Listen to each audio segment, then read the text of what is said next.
อุปนิสัยวาสนามันไม่เหมือนกันนิสัยภายนอกกับจิตใจภายในมันอาจจะแตกต่างกันมาก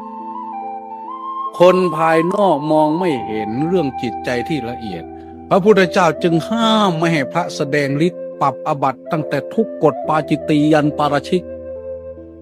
ถ้าไม่มีจริงปาราชิกถ้ามีจริงแสดงทั่วไปปรับเพราะมันจะไปบังสองหมู่ใหญ่เข้าใจไหมพระองค์เดียวจะไปบังภิกษุหมดที่มีศีลมีธรรมเป็นที่รักเพียงแต่แสดงฤทธิ์ขึ้นมาปุถุชนมันเห็นนู่นจิตของเขาคล้องอยู่ในกามาวจรผู้ใดแสดงตนเป็นผู้มีฤทธิ์มีเดชเขาก็วิ่งกรูไปหาเพื่อจะสนองตอบกามาวจรทำให้เขาได้ให้เขารวยให้เขามี